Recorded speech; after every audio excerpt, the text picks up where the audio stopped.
Hello, everyone.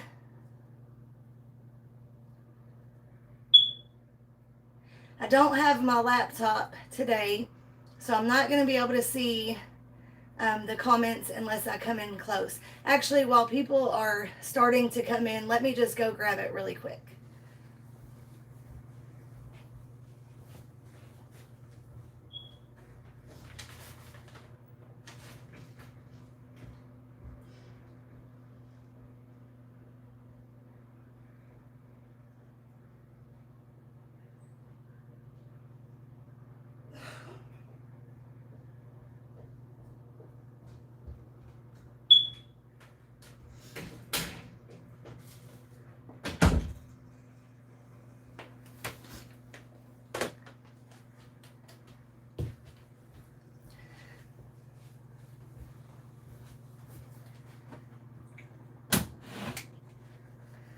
Let me move some of these trays. I have a shelf right here that has some of the trays that are just germinating right now that I just freshly seeded. So let me just get these out of the way so that I can have somewhere to put my laptop and a notebook.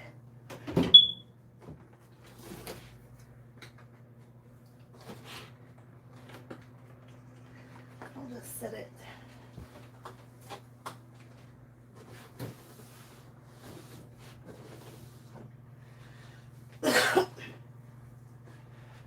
If you don't know, today's video is going to be a grow room tour slash seedling update. So we are in a closet.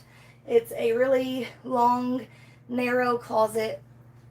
I have some shelves on this side, some lights down here. I have two Mars Hydro grow lights behind me, and then right here behind you I have two more shelves.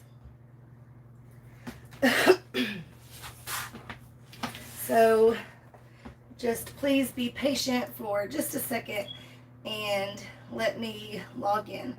What I was saying though, the reason I was saying that is I don't have a lot of room to move around, obviously.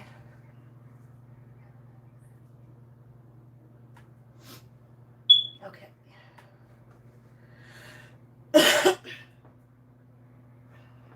And sorry I'm late. I planned to do this at 5 o'clock, and then I had to move it to 5:30, and then to 6, and then now 6:10. So I apologize if anyone has been waiting since 5.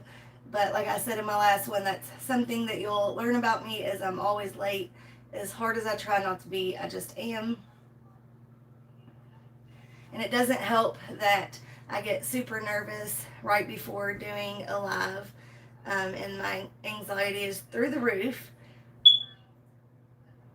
So I think that makes me like procrastinate a little bit more. But if you're watching, go ahead and say hello and let me know who is watching, and I'm going to get started. I'm trying to think where I should start first.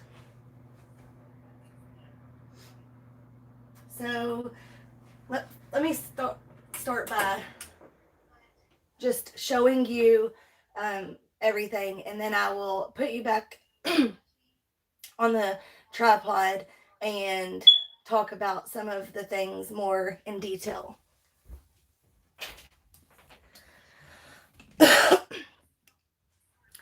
So hopefully you are seeing everything that I'm trying to show you, because I can't really see what you are seeing, but well, I can look on my laptop, I suppose. Let me fast forward it. But we'll start out here on the two Mars Hydro lights. These I purchased when I was very first investing in better grow lights, and I wasn't sure what exactly was necessary to grow really good seedlings. I had just had some like super inexpensive 2-foot LED shop lights that I will show you here in a minute. And so I purchased some of these Mars Hydros and then some of these lights right here from Amazon. And I will say that if you are just growing seedlings, sorry about the clicking, I've got a cord hanging. If you are just growing seedlings, in my opinion, these are not necessary. These are more for if you are trying to grow something all the way to flower or fruit or Mara tomatoes. So yeah, so I don't think those are necessary.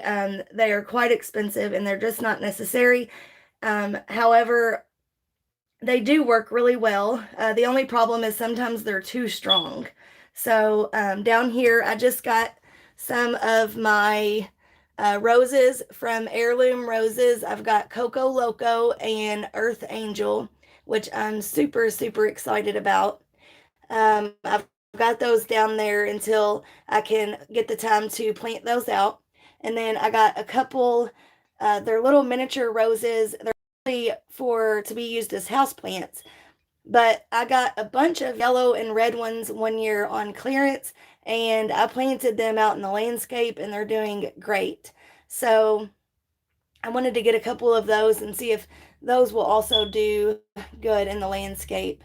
And then I have a Citronella plant there that overwintered. And I've started to take cuttings from because I'd like to put a lot of them around my property because we have a lot of mosquitoes. But let me try to spin you around and show you a little better what this is looking like. So right here I have a shelf that has 3 lights on it. I have yellow sticky traps that I have hanging for fungus gnats to see if I'm having a really bad fungus gnat issue. Let me just take you off the tripod really quick because this is difficult with this large tripod.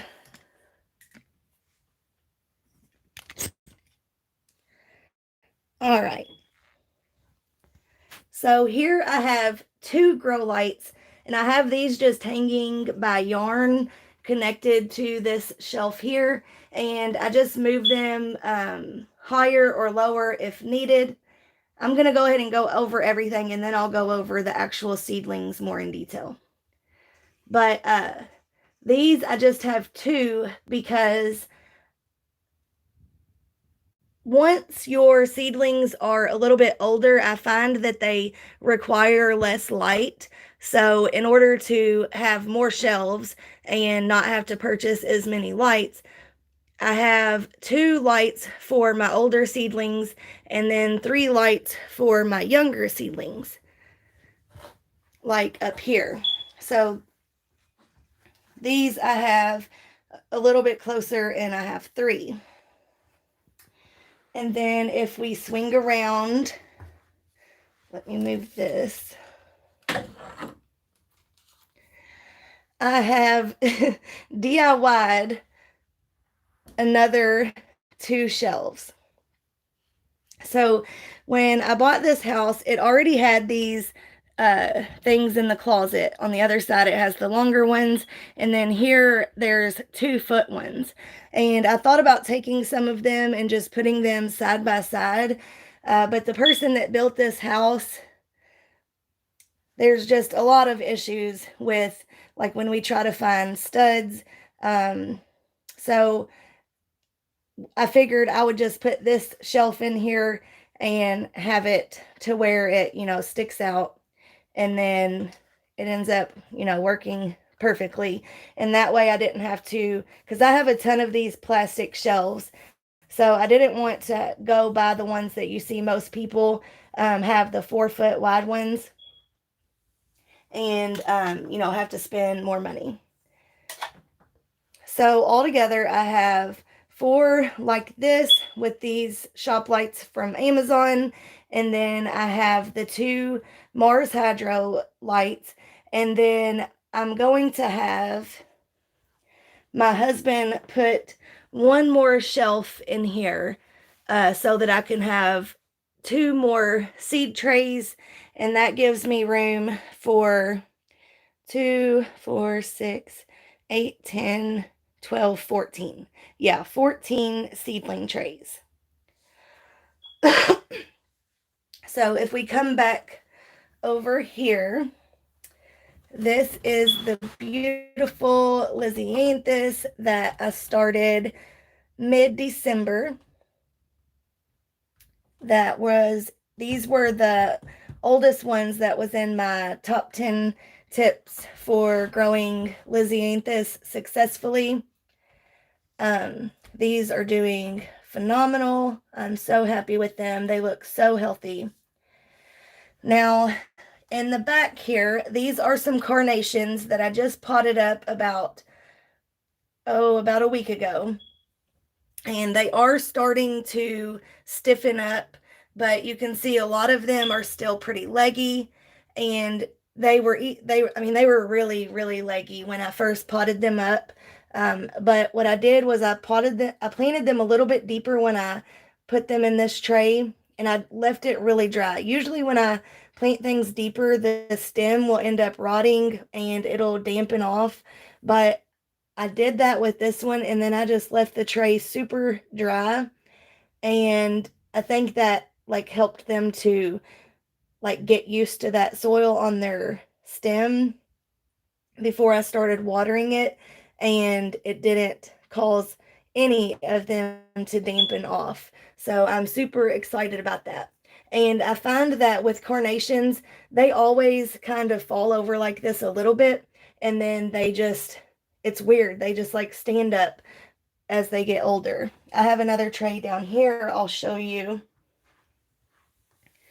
Some of them are still falling over a little bit, like this one and this one, but these were all doing that. And I don't know if you can tell, but I mean, these are super, super strong stems now. Down here, I have some Love in a Mist Nigella that I started as an experiment. I was going to try to get those out really early, but I just had to pinch them back because they were starting to bloom. They've been in here way too long. They're becoming very unhappy. I'm going to be beginning to harden off a lot of these that are in here right now this week. I'm hardening off all of the ranunculus and anemones right now, and as soon as it dries out a little bit outside, I'm going to be planting those, and then I'll start hardening everything else off. Let me look at the comments just very quickly.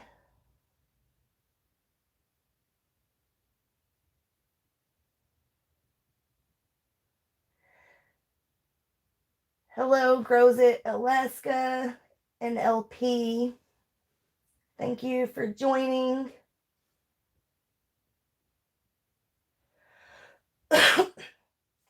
All right, so on this next shelf, I just seeded these on the 8th, and I noticed yesterday that we already have some popping up.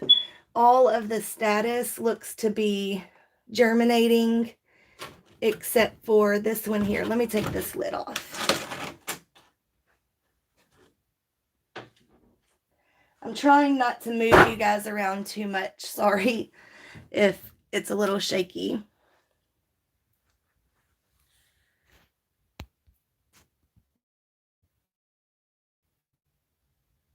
Can you guys see that?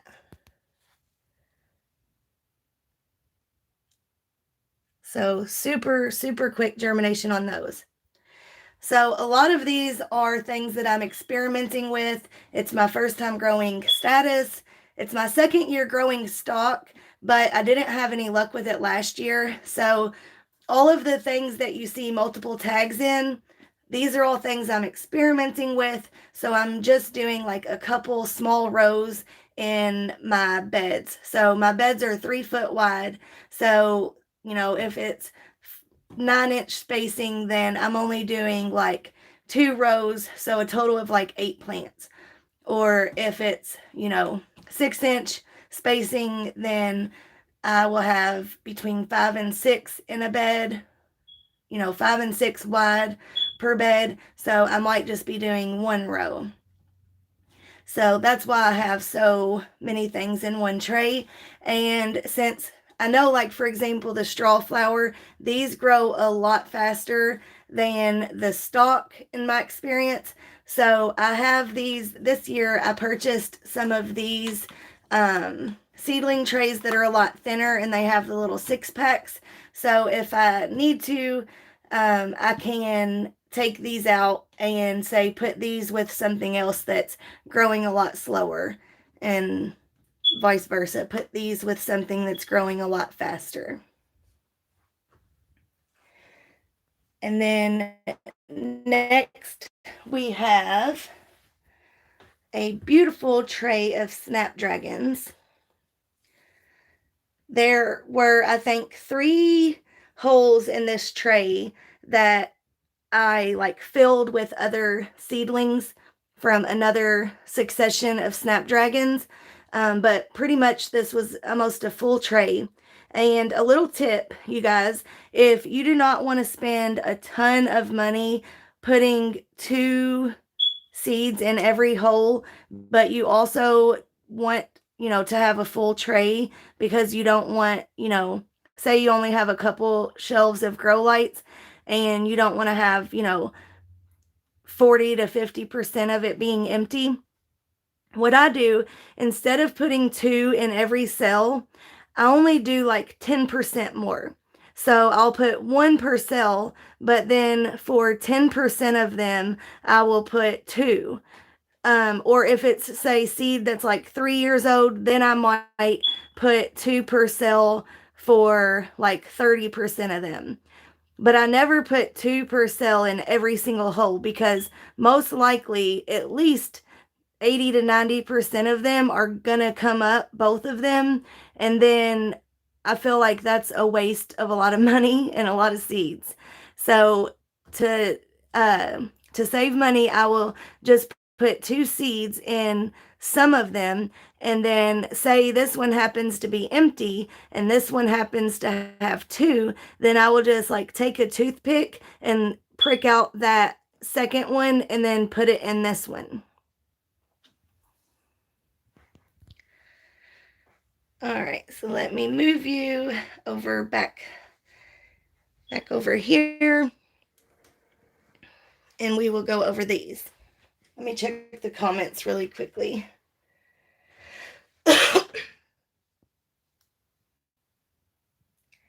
Hey, Pixie Petals Flower Farm and Ahava. Thank you guys for joining in. You guys are always here. Thank you. So this is a tray of Snapdragons that I just pinched. They were about 4 or 5 leaves high, and I pinched them down to 2 or 3. Some of them are already beginning to produce little side shoots. I'll have a video up on this soon. Here is another row, or another succession of Lysianthus. Well, not succession. In my experience, they all end up blooming at the time that they're supposed to bloom. Like I had some Echo Blue Picati, for example, that I planted like a month and a half later. They all ended up blooming at the same time. I only did this because some of the seeds I didn't have yet. But I want to open this lid up and show you guys. I had almost 100% germination on this tray right here. And I only planted, again, like I said, 1 per cell, and then just a very, very small amount. Like whenever there's, like 6 in a row, I usually do 1 with 2 seeds and then the rest with only 1. So when I looked in this tray the other day and seen what great germination I had, I was so excited. So give me 1 second.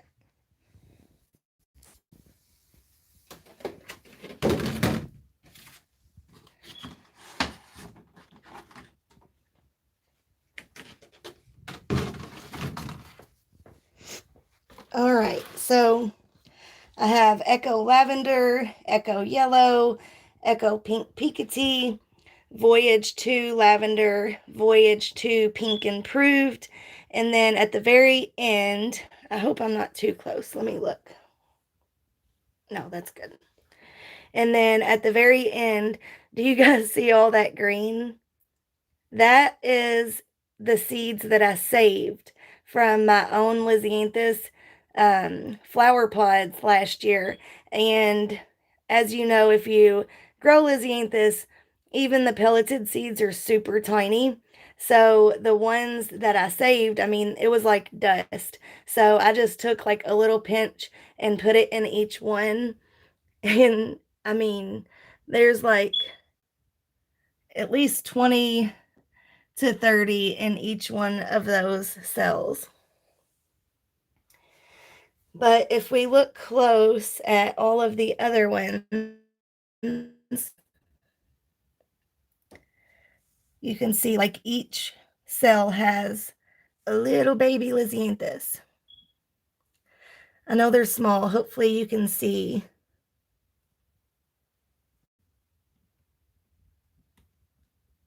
So that's super exciting. I usually have, excuse me, I usually have decent luck with Lysianthus, but I've never had, I mean, this may be 100% germination. I see one empty cell right here. So that's super exciting.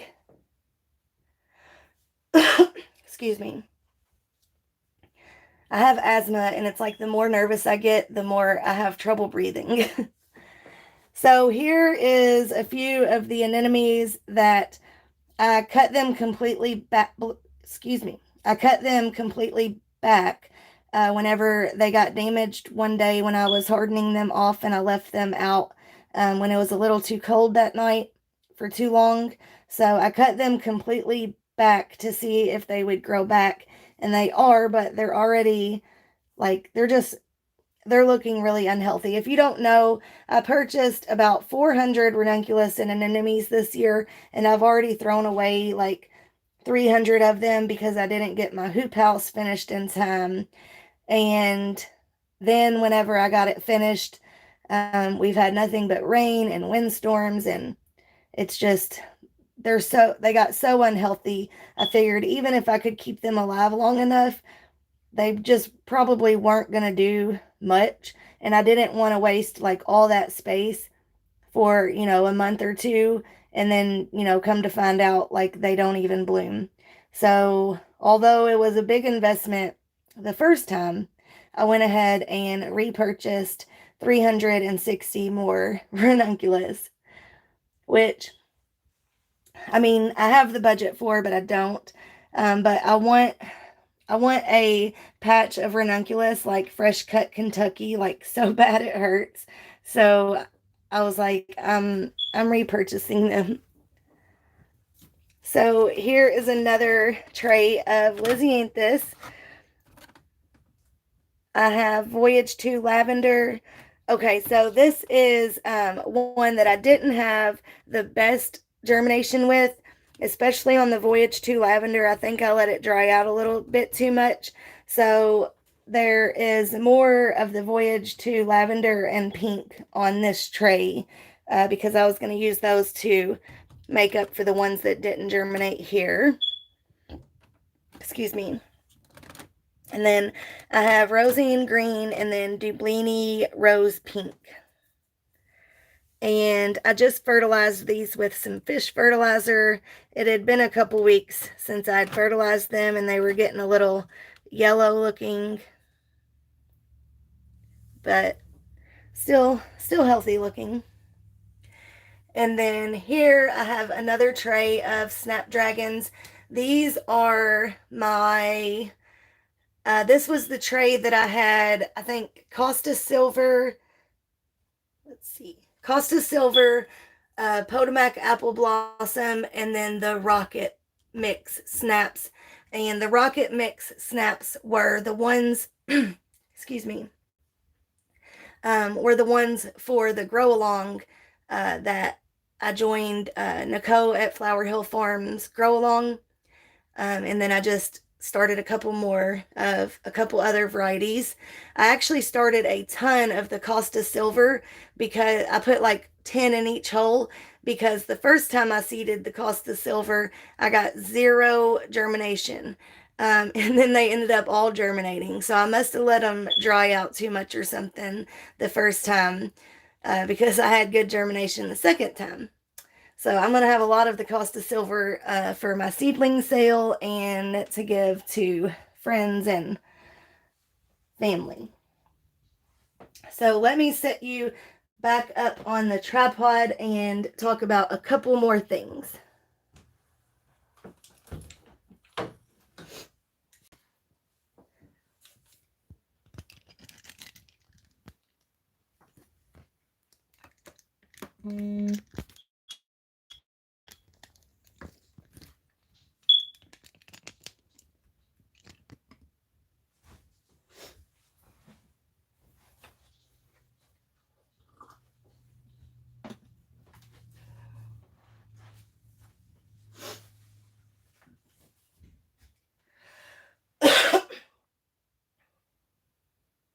I thought someone was coming in here. Sorry. So let me look at the comments really quick.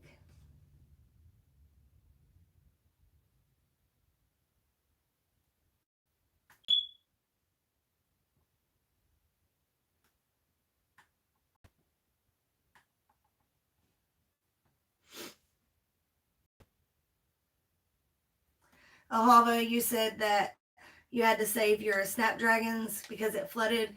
Yeah, unfortunately, I live on an acre, and where I placed my, well, the first year it was my vegetable. I'm a little bit crooked. Let me fix that.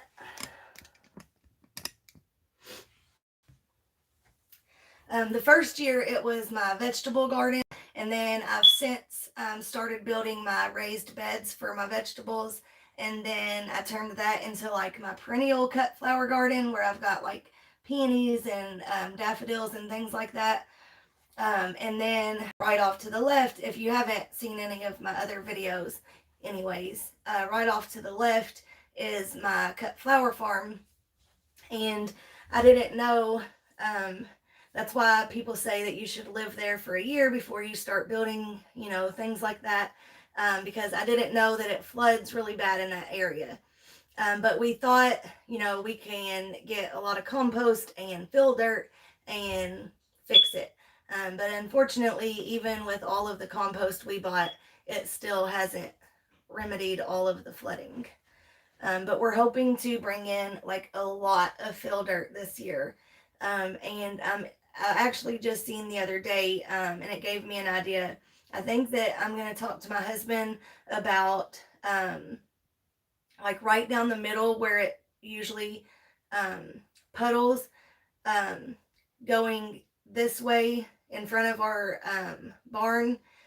At the left of our property, there's already like a drainage ditch, and I'm thinking about seeing if he can come up with something to just like dig like a small little ditch and like lead it to that, and maybe that will help. It's not going to look the best, but if it's going to save me thousands of dollars in loss of seedlings, then it'll be worth it.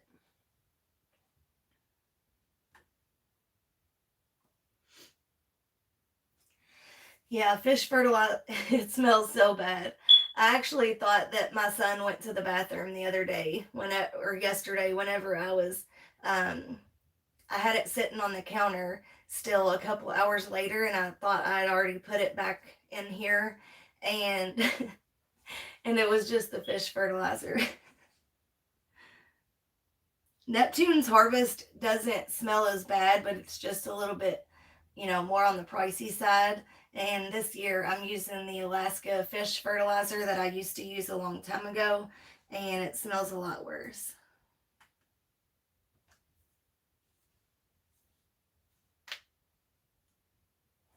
I don't know if you pronounce your name Ray, but if that's how you say it, hello, thank you for joining.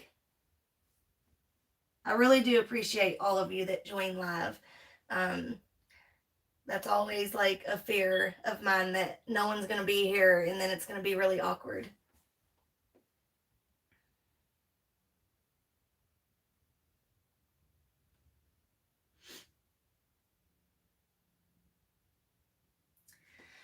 All right, so a couple more things that I wanted to talk about is how I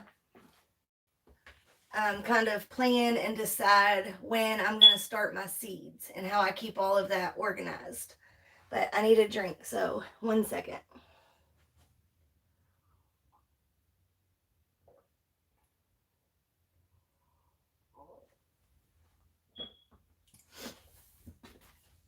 And then I also wanted to quickly touch on, I keep hitting my head on this fan.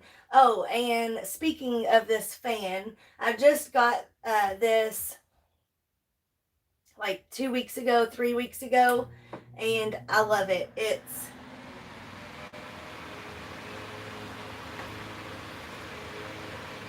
Tyotronics. I'll put it in the description if you're curious, the brand and all of that. But I come over here and let you see. I thought that I was going to have to get several of them, but it was only in the budget to get one at first. So I just got that one, and I thought that it would only cover this top shelf, and then I would have to get another one for the bottom shelf, and then another one for this shelf back here. But I guess because it's so narrow, it hits the wall and then the air like bounces off.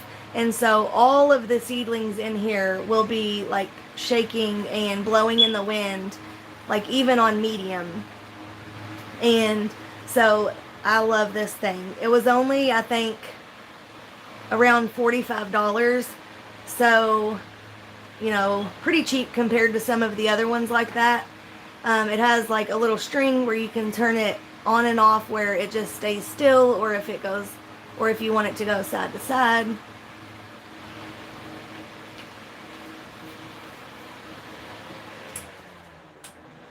Let me wait till it goes back over.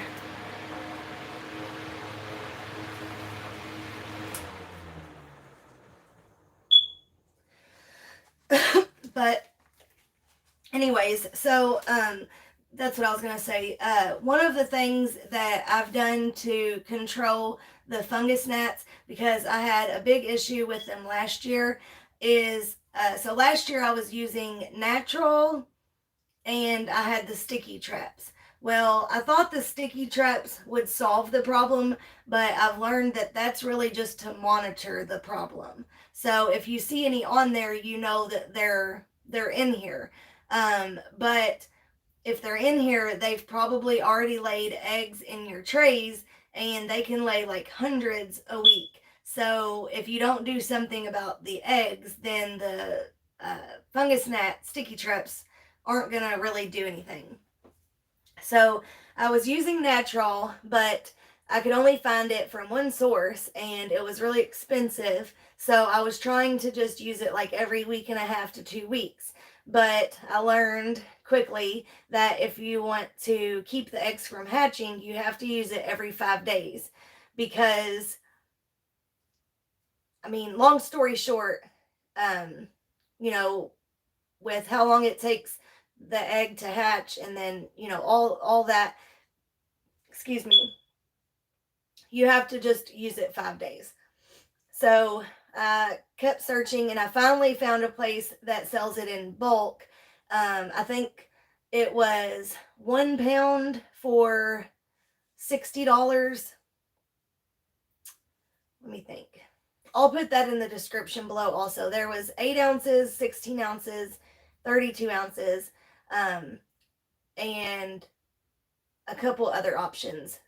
So it was a little expensive, but you got a lot more than if you were to just buy like 4 ounces for $10 or $20. I can't remember what it was that I paid last year, but it was a really small bag and it would last me like 3 waterings. So I was trying to stretch it out and not have to spend a lot of money. But when last year I had so many fungus gnats and I kept having seedlings die because the fungus gnat larva was, in the seed trays and killing them. And I didn't know what was going on at first, but now I'm almost positive that was, what was going on. And so it's worth it to me to spend that little bit of money and not have to deal with, I mean, I still have some of them in here, but I mean, these have been up here for a while and there's like maybe 15. I was changing them out like several days a week and they would be like covered last year. So it's working. It's not, killing every single one of them, but there's also been a few times where I didn't do it exactly every 5 days. So that's my fault.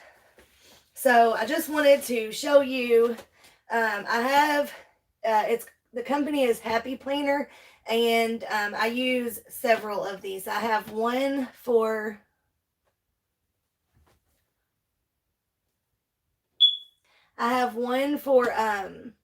like my daily, like, keeping on top of like housework and paying bills and grocery shopping.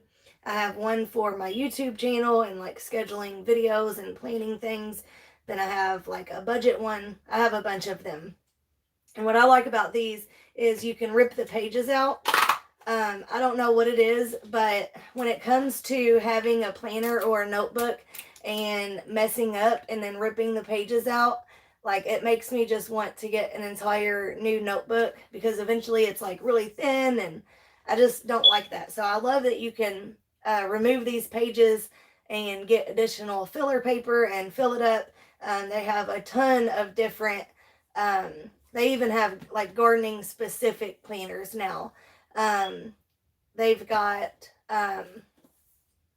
like, they've got a lot of different types of paper that already have things that you can just fill in, or they have blank paper that you can, make your own layouts and charts and things. So I have like everything in here, from like the bloom times for some of my perennials,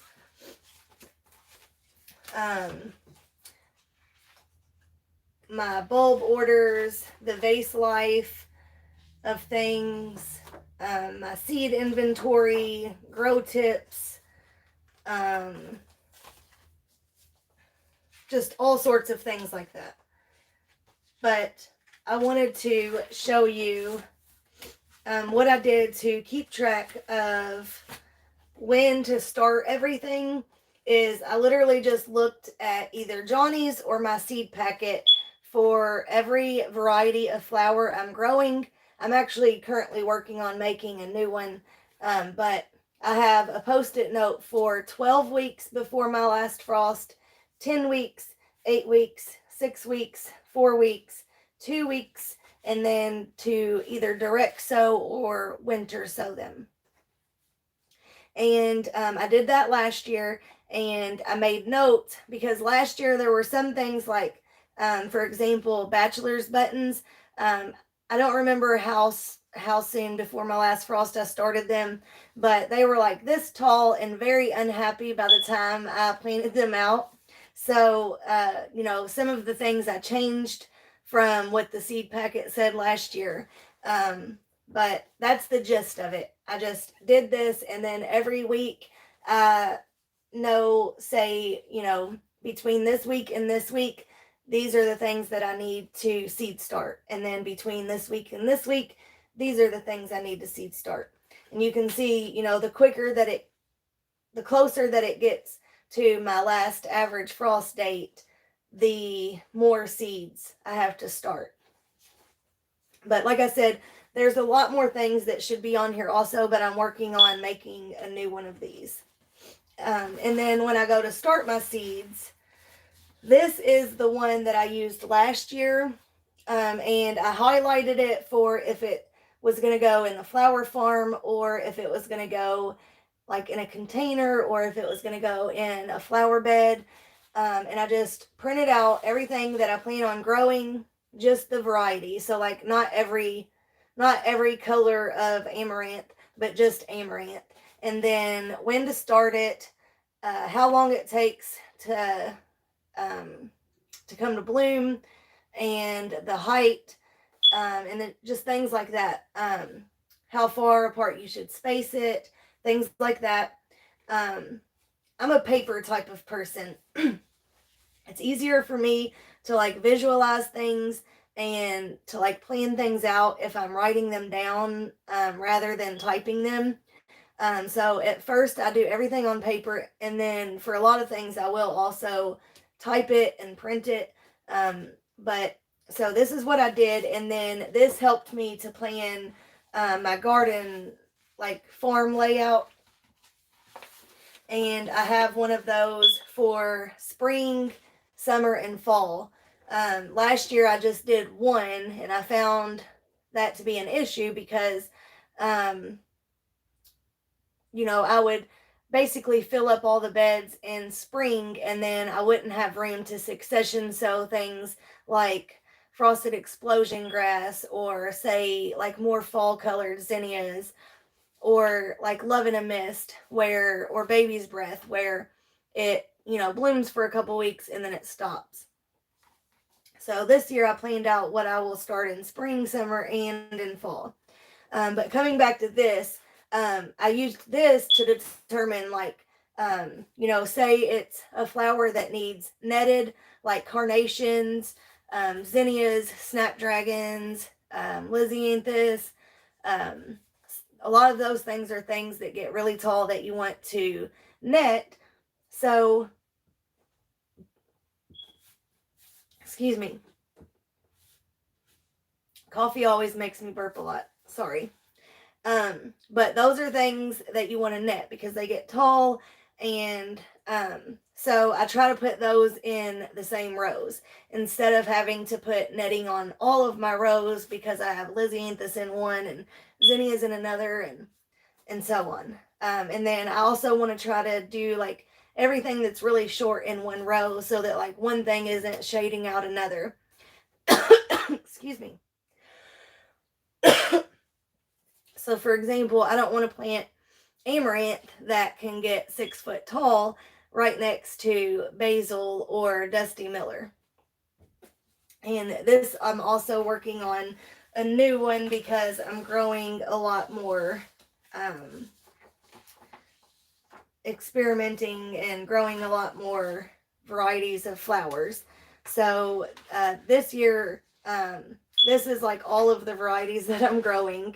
But keep in mind, a lot of these I'm just growing a couple of, like the blue disc African daisy. Like I'm only going to be putting like 2 of those in my flower beds, because that's another thing I found. My first year of flower farming last year, I had like 2 entire rows worth, or like beds worth of like just empty space, because they were either things that like didn't work out. They either like for some reason didn't like the amount of water they were getting, or something, didn't like our heat and humidity, something. So I don't want to plant a 6 foot row of, say, asters, and then they don't like our heat and humidity, and then I guess it didn't have to sit empty, but in the swing of spring when I'm really busy, the last thing I'm thinking about is like that. So I don't want to give too much space to something that I don't know for sure is going to do well. And I mean, of course, it was my first year, so a lot of the things I didn't know if it was going to do well or not. Some of the things I'd grown before, but most of them I hadn't. But now going into it my second year, knowing that you know, there's going to be several things that may not do well. I don't want to a whole lot of space, because if I'm experimenting with, you know, 6 things and none of them do well, that's, you know, a lot of space that will be either empty or just, you know, not be a flower that I can be using. So I'm going to look at the comments real quick if you have any other questions. But that's really, I think, all that I wanted to go over today. Like I said, my ranunculus and anemones are, they're currently in my hallway because I've been taking them outside every day to harden them off. Just waiting to be able to plant them out. My computer's going dead, so I can barely see the screen.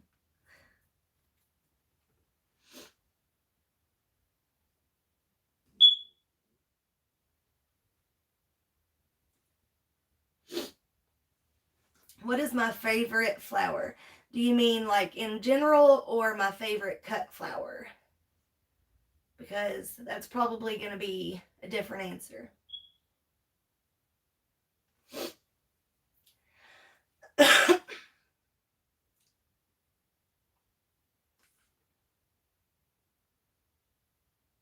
Cut flower. All right, so that's a hard one.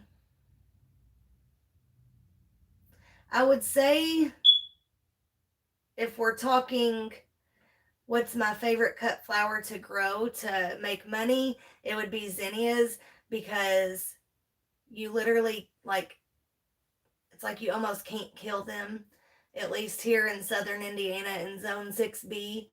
um I I mean, I have them like popping up in random places because the seeds like fall on the ground and just reseed so easily.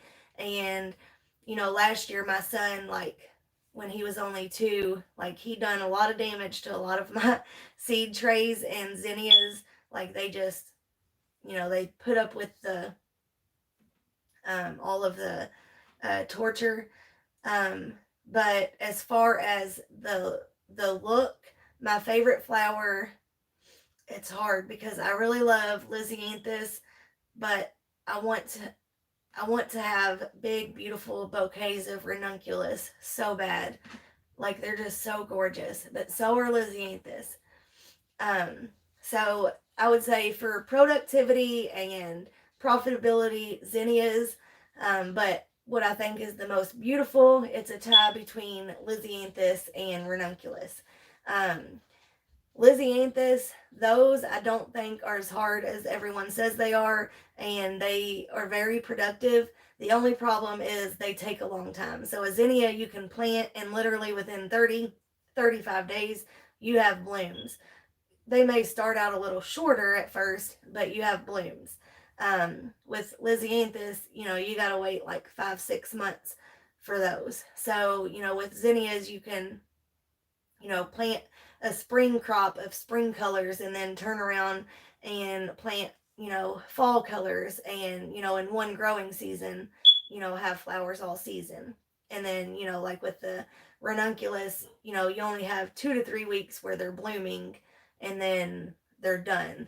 And they're also very expensive, as zinnia seeds are very inexpensive. So I'd have to go with the zinnias. And I love the Benary's Giants and the Queen Limes, like everyone loves.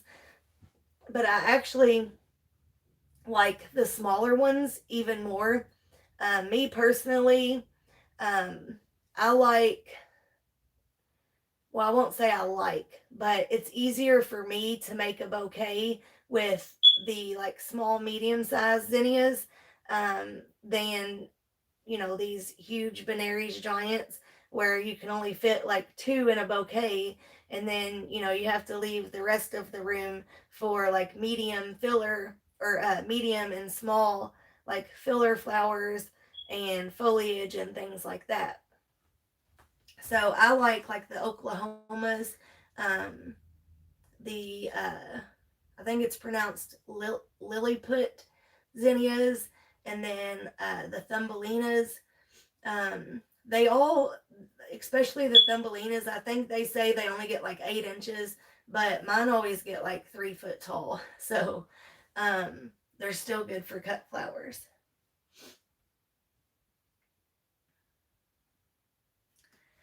All right, guys. Well, if there's no more questions, then I'm going to go ahead and go. Hold on. I missed a comment.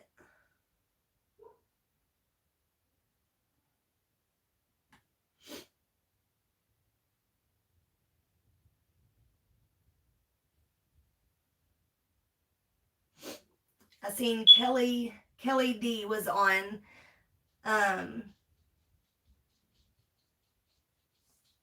So hello, Kelly. Thank you for joining. I thought I missed a question though. All right, guys. Well, thank you for joining me as always, and I will talk to you in the next one.